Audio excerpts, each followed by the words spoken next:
Take me away, Roy Rogers, take me away.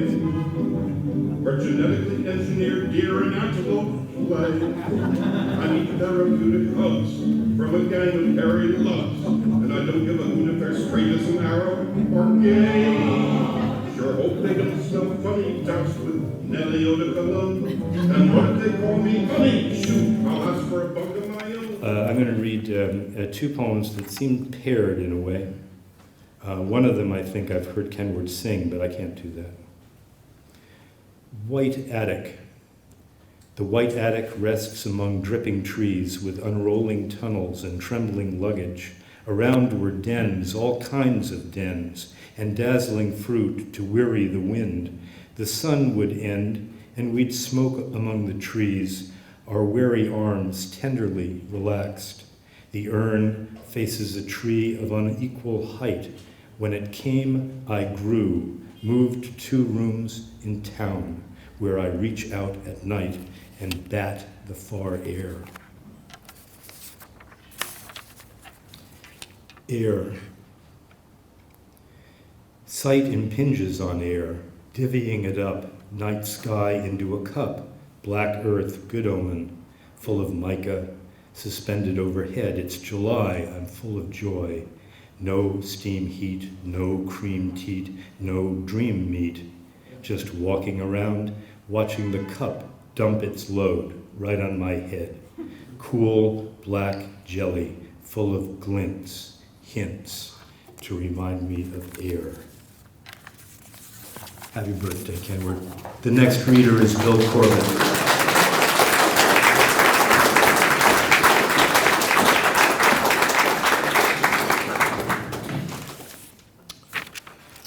It's impossible to celebrate Kenward's birthday without some I remembers. I remember Kenward's wedding present to our daughter Marnie, a 50-pound bag of onions. I remember Father's Day dinners at Kenward's house in Calais.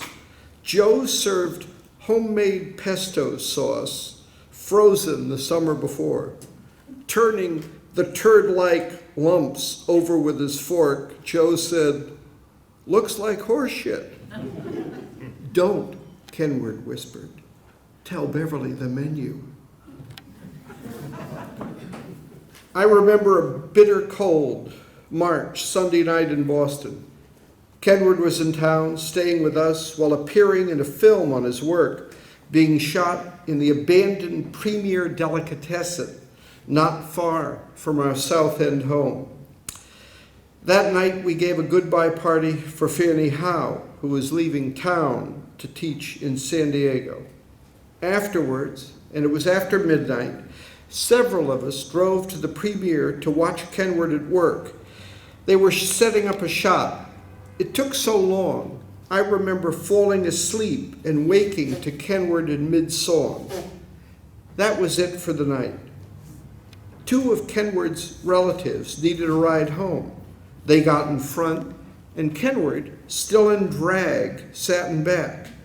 Somehow, in my own neighborhood, I turned the wrong way on a one-way street, and at 3 a.m., behind me, flashing his lights, a cop. I rolled down my window and, shaking with cold, gave the officer license and registration. He passed his flashlight over them and into the car. The light did a double take and returned to Kenward, who sat up regally, every inch a queen. I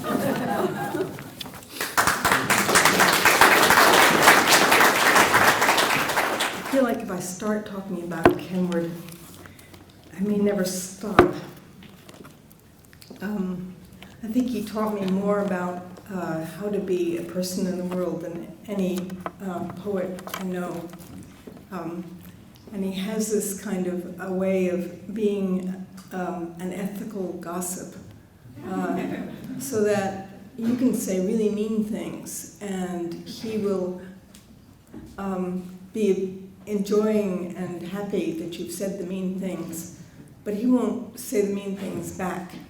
So you learn about meanness in this very complicated and excellent way. And I think one of the reasons that that's true is that he has one of the great good hearts of our time. And the great good heart sits at the very core of all the work, the music and the poems. Happy birthday. I'm going to read a short poem from Tropicalism, Routine Disruption, and then a longer poem, Routine Disruption.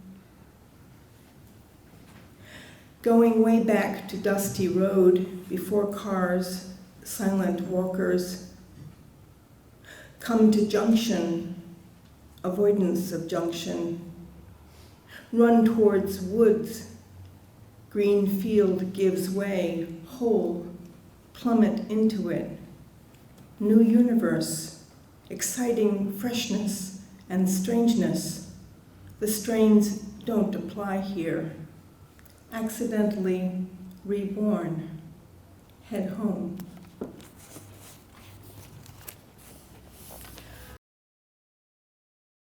From 1981, when I met Kenward, till fairly recently, we carried on a very long correspondence. And what I did for Kenward's 80th birthday was write a cento based on lines from some of the letters. So every line here is from Kenward's letters, and it's put together for today called Cento for Kenward's 80th. So I'm enjoying my solo, comparatively stress-free year. Rubbing Rilke's tummy is a breeze, the only quotidian emotional need that needs addressing. Right now on my floor, a small box of slides, a copy of Rain Taxi with a brief but laudatory review of Routine Disruptions. One of our most colorful writers. Remind me to work on my tan. Homeowners Policy, December 31st, Wall Street Journal. Small collages, flyer for Joe.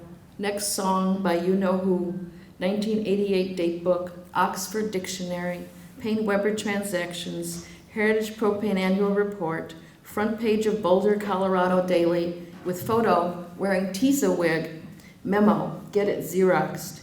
Here's to you, Cherest of Cher Amigos, connecting in 99. And here's to you, Kenward, happy birthday.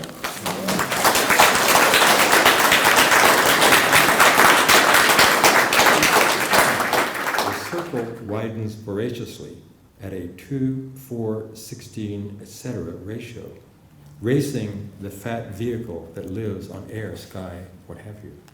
A whole new tension, a race. More and more passing visitor strangers are drawn by this prospect of permanence and intimacies that only begin to flourish after long periods of tranquility and mutual trust. At which point, the prospects of the morrow expand into infinite clutter. The visitor strangers sense that the air is full of tension. More effort is required to achieve the goal of peaceful permanence, flourishing intimacies, more fires. The race must be won. Other fires and other circles proliferate, other centers. It's very exciting. The speed of everything, the lack of darkness, no time for sleep. If only one didn't feel so depressed at so much effort going down the drain. For there is very little air left now. The bonfire and the circle seem a long time ago. For one has surely been in this closet for quite a spell, with the fat circus freak lady who unloosed her stays after locking the door, which is odd. A closet that can be locked on the inside. Her rolls of fat push out and out, pressing one against the closet wall. You'd think she'd have a bigger closet for her spangled costumes and all, for her cloaks and tiaras and jodhpurs for riding the elephant's side saddle. She is rapacious, and now one feels someone else's breath on one's elbow. Warm breath, anyway. 3 in one closet. You'd think she'd have a bigger closet for her social engagements and all. If only one hadn't lit that fire and started the 2, 4, 16, etc. ratio. Her voice, it grates so, as she explains about the third party, as she calls him. It is a male then. He is a breath freak, her phrase. He cannot differentiate between breathing and sexual congress. Move your elbow a bit this way, bub, have a heart. She is very moral about his predilection, though. Didn't trundle his air fat fast enough, by which she means sky chunks. Well, that's what happens. Gotta keep a weather eye out for the new air fat trucking on down the old Piker Rudy Duty. He's breathed again, lightly on my elbow. Well, they're not bad sorts, that's for sure. Thank you. Happy birthday, Kenward.